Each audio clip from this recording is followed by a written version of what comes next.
non-fiction. The two books we talk of today are An Elsewhere Place and How I Became a Tree. Both are books that are non-fiction.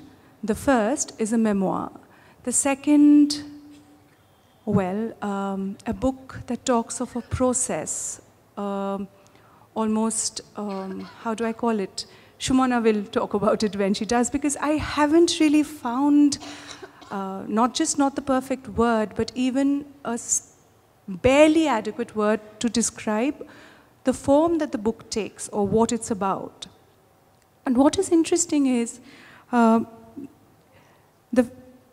Malay Roy's book talks of a life peopled and enriched by nature and the indigenous people of a particular region where he grew up and which formed him as he is today, the author of a beautiful, sparsely written book. The second also speaks of nature, but in a more unusual way, where nature is internalized so much as it's not becoming one with nature, it's almost like, again, I don't have the words. Sumana, I will come to you later, but I will take Malay sir's book first. And how, what we would like to know is how he thinks nature features in his book. What role does nature play in the book An Elsewhere Place? Sir. I try to see nature in this book in the wider sense, not merely a description of the landscape, the physical landscape, but nature as a compound of different elements. Certainly the landscape is very important.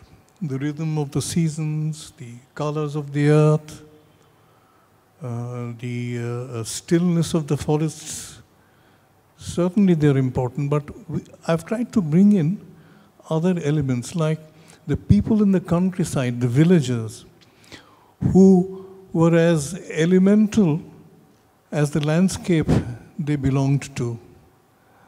The wildlife, which was to us at that time very unsurprising. The contact with wildlife was almost casual. Coming home from school at night, a leopard in my front garden, a black bear sleeping in the outhouse, that kind of thing. And thirdly,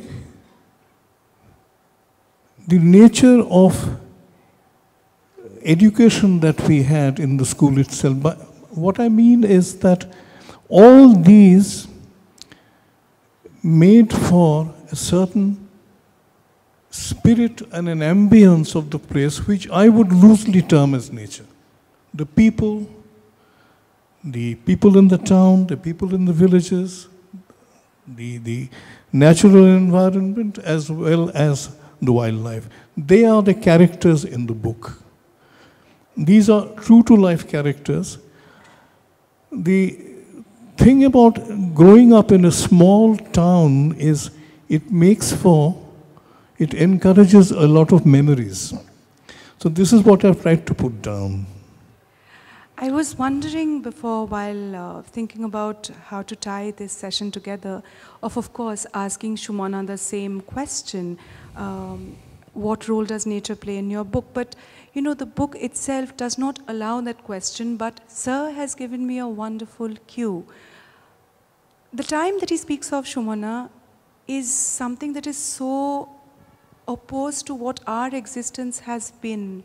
And your book, what you felt when you started writing, thinking, becoming, being, was actually a reaction to the opposite of what Sir lived through. In fact, if that had been your childhood or mine, maybe you wouldn't have become a tree. Yes? Maybe, I don't know.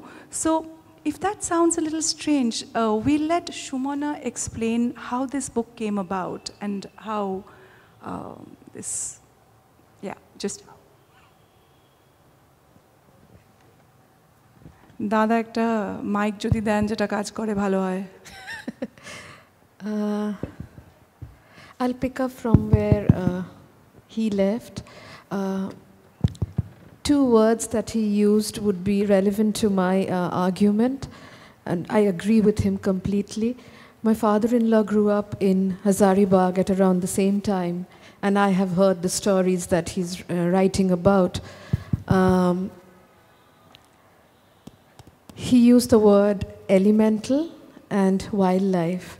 So the slot that we have been put in and the commonality between us, a phrase that ties us, green ink, the title of this session, assumes that there is a genre called nature writing.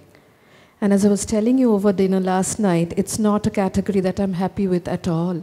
Sumana, he isn't either. Yeah, so he refuted that in a very honest and I would say emotional way, and I'm grateful to him for that. My response to this would be that I don't like categories. I'm sure if our session would have been called something else, categories create expectations. You know, you'd expect your husband to behave in a certain way and a student to behave in another. So categories are always creating expectations. If we say nature writing, we come to this book expecting something else. One of my favorite philosophers, a French philosopher called Michel Serres, says that at any given point of time, in his book, The Five Senses, so right now, as I'm breathing, I can also hear you, I can also taste something in my mouth. So all the five senses are acting at the same time. There's a simultaneity. Genres presume that something is privileged over the other. I have not read, I just read an excerpt yesterday from his book last night. And as for my book, I don't think this can be slotted in any genre, because this comes from a place that is myself, and I am no genre. And about this question, because he also mentions small town, that's another commonality we share. It's a question I get asked often. Would you have been able to write this book had you not lived in a small town? I mean, the Shiliguri I grew up in is no longer the Shiliguri I live in now. And to answer your question, because this question is about space, but yours is about time, that would I have written this book had I belonged to a different time? I think this came from a very emotional space where it could have been any time. Mira's disenchantment with the social world, say many centuries ago. My disenchantment with the social world, with the, I did not want to be a social human anymore. And I was groping for a way that would let me live outside the emotional economy of being a social human. And the choices I had before me, so do I want to live like a dog? And I thought, no, a dog, once, if you've lived with a dog, the dog is expectant when you return home. So there is no release from that emotional economy. Do I want to live like a ceiling fan? No, I'm dependent on someone for turning it on.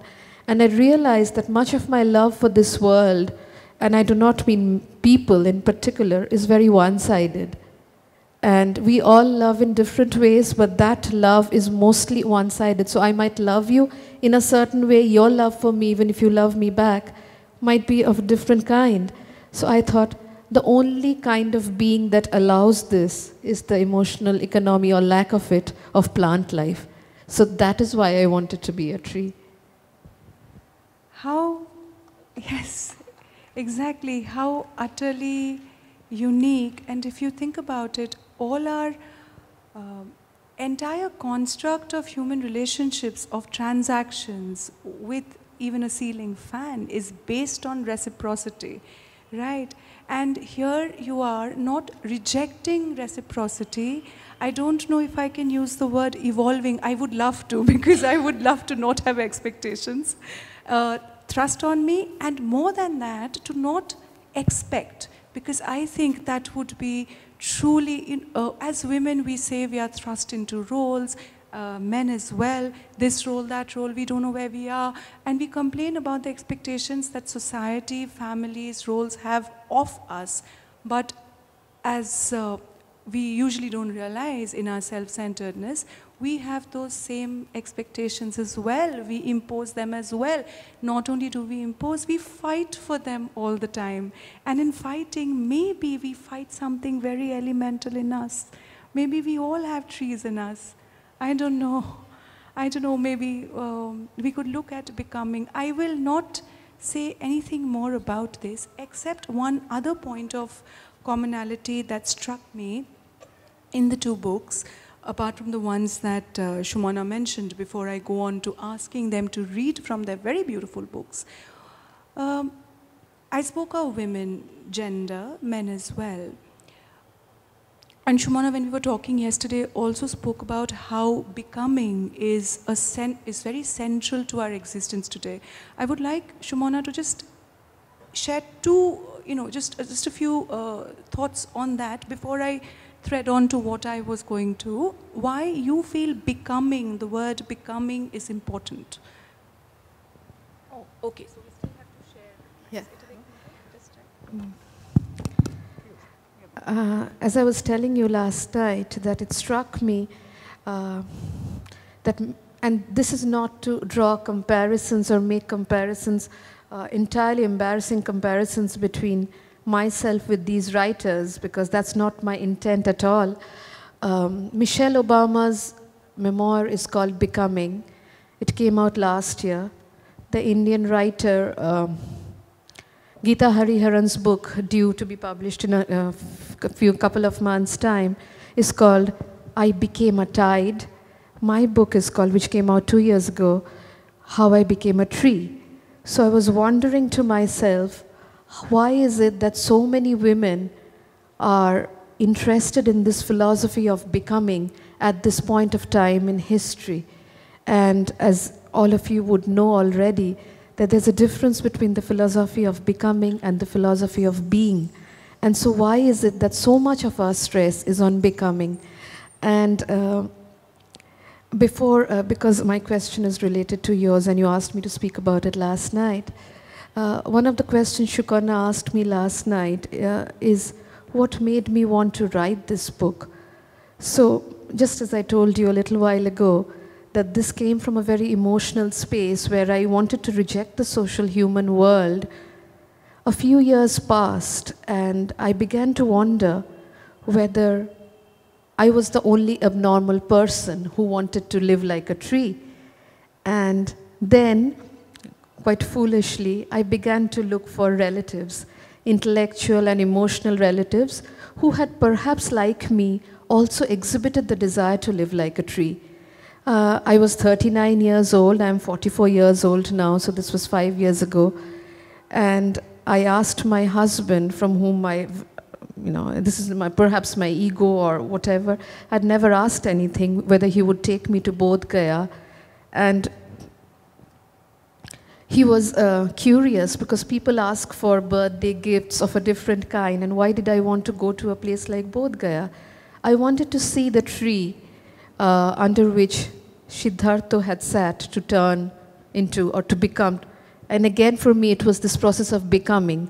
The tree had enabled, sitting under the tree, had enabled Siddhartha to become Gautama. So, of course, I was very disappointed at seeing the tree because, the bureaucratic process around the tree, it doesn't let you enjoy the experience of sitting under it. But I also began to, apart from the Buddha, Tagore, Vibhutibhushan, who spent such a large part of his life, in spite of growing up and studying in Calcutta, going to the forests of Bihar and spending a lot of his time there. That was the genesis of his novel Aranyak. I also discovered while reading the research papers, both in English and Bangla, of the scientist Jagadish Chandra Bose. And just by coincidence, I discovered that, like me, he was childless or child-free, whichever way you like to describe it. And I found that in these research papers, he was writing about plants and saplings as either infants when he was writing in English, or Shantan, Bacha in Bangla. And I began to find that there were also ordinary people like myself who had, developed very emotional relationships with the tree. Women were married off to trees in our culture. Trees are married. So all of this, so this book is actually a result of discovering these people and relationships, as it were. How very intriguing. But I will take off from something that you said, Sumana, to come back to Mr. Roy, which is becoming and being.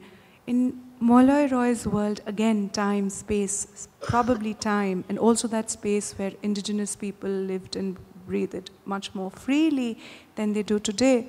You have children, young girls, asserting their individuality in a way that brooks no interference, in a way that brooks no repression almost. Right, sir? Is that not also a very important part? The elemental in that sense as well.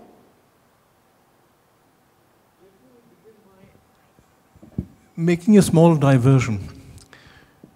Many of my friends asked me, why write this book? Well, one of the reasons is, as Sumana was mentioning, she used the phrase emotional space. And that is what happened with me exactly. I am writing about a time which is gone, and gone beyond salvage. It's past. It was a time of innocence, it was a time of grace, it was a time of beauty, and they are gone. In all the human turbulence that we find ourselves in today, I thought it would be a good idea to recapture these. Now, how to recapture these except through small incidents? Like as Sukanya was saying, the girl child. Now, that is a contemporary issue today. I mean, everyone talks about the girl child. In my book, there are 2 or 3 stories where it shows the startling individuality of these little girls. Startling. And if I may go off the point, not only girls, there is this village boy who could neither read nor write. He was completely unlettered. He did not like music, but there was one thing that moved him in the house where he worked. He always loved listening to, eyes closed, sitting cross-legged, head swaying from side to side. He would listen to Rachmaninoff's 4th Symphony. Somebody who could never write or read, and he would badger the girl of the house to take him to her little drawing room where Rachmaninoff's 4th Symphony would play. So we are talking about these elements which are, to me personally, a source of unique comfort through the years. They recall a time which is completely gracious and something that is at premium today. Thank you for putting it so gently, just like your book. And I think the best way to further this discussion is to not discuss it any further. Instead, sir, I would request you to read a little passage from your book, after which Sumana will read from hers, and we shall end on those beautiful notes. Well, we talk about nature. I'll hold the mic. No, that's okay. So in the introduction, I wrote, that's okay. Thank you.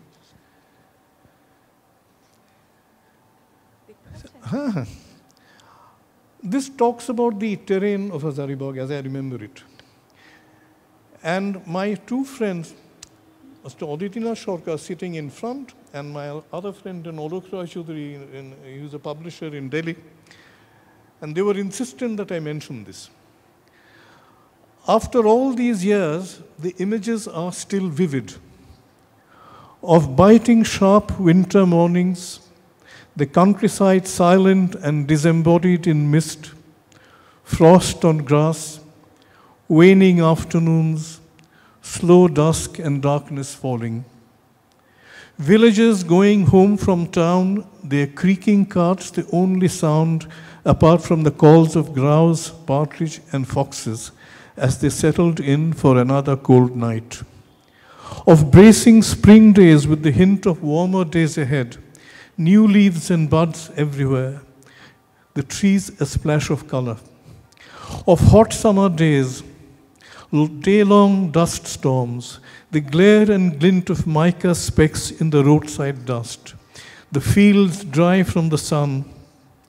On the vast brown expanse, sudden clusters of trees that seem like chips of jade from a distance, and cool nights on the terrace.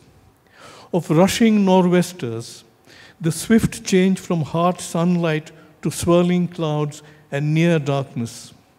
Of torrential monsoons, sheets of driving rain from the running sky, their hammering almost a roar, and at other times rain like fine spray, everything blurred and distant. Of fields turning green after the summer's heat. Of mellow autumns before winter came.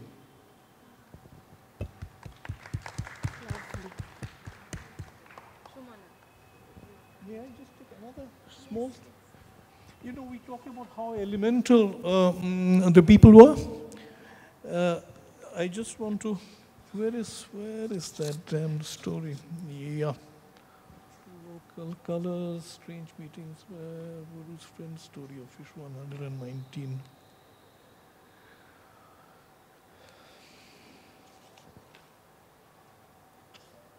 We are talking about a man who I knew, the old man who was a gardener, and he used to take me to the lake to see a fish.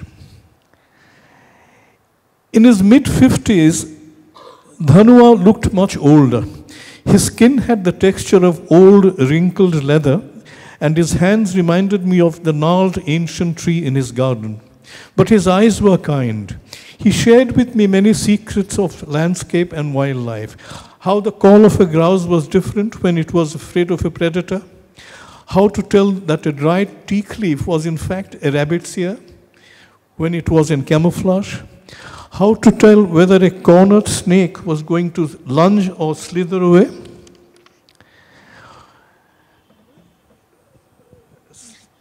Okay, sorry, Sumana. How to predict rain on a clear day, which was why I asked him about the fish. When he first saw it, what was so special about it. I realized immediately this was a mistake. Dhanua, like many village folk, felt time differently, more as a matter-of-fact presence than something to race against. This I understood gradually was understandable, because in his unchanging occupation in a largely unchanging landscape, time was unobtrusive, with no real time need for measuring. So he informed me that the first he saw the fish was 2 or 3 years ago. Could you be more specific? Yes, he said, when he had jukam. And when was this? 4 ya 5 baras pehle. I gave up. Sumana, your book.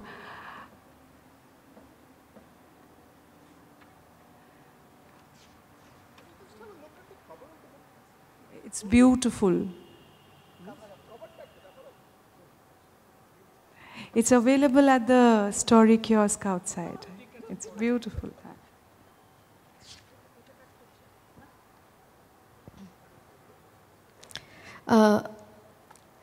When Maulada was reading, Sukanya and I were talking, looking at each other, because the portion that I'm going to read is about something, a phrase that I have coined, and I call it tree time.